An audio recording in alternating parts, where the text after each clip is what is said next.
Cet antre futuriste au cœur de Montréal accueille une clientèle d'un genre particulier. À quelques mètres des programmeurs de la Société des Arts Technologiques, une poignée d'enfants s'amusent dans une chambre d'hôpital entièrement recréée.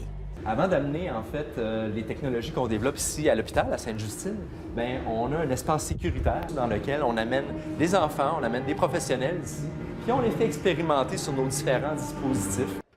Les inventeurs de cette satosphère, une salle unique au monde de projection immersive, ont tendu la main aux médecins, convaincus que leurs technologies peuvent être adaptées à d'autres disciplines. Gestion de la douleur, réadaptation, psychiatrie, 7 départements du plus grand hôpital pour enfants d'Amérique du Nord participent aux recherches. Certaines applications semblent riches de promesses.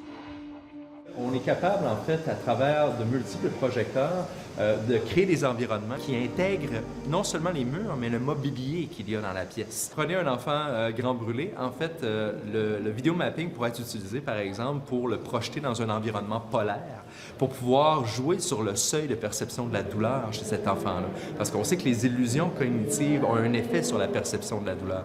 Autre application promise à un bel avenir, cet avatar animé par un médecin peut permettre de renouer le dialogue avec un enfant ou rendre sa rééducation plus ludique. C'est une façon d'utiliser ces technologies auxquelles ils sont souvent familiers dans un but de les aider à socialiser, dans un but de les aider à surmonter leurs peurs, à découvrir des choses d'eux-mêmes. Donc il y a énormément de potentiel pour notre discipline, mais on est encore au stade de l'exploration.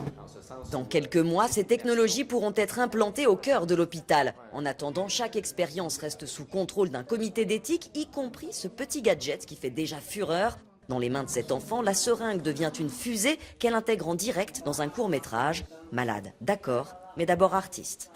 On a bien dit, je l'ai bien vu, je l'ai bien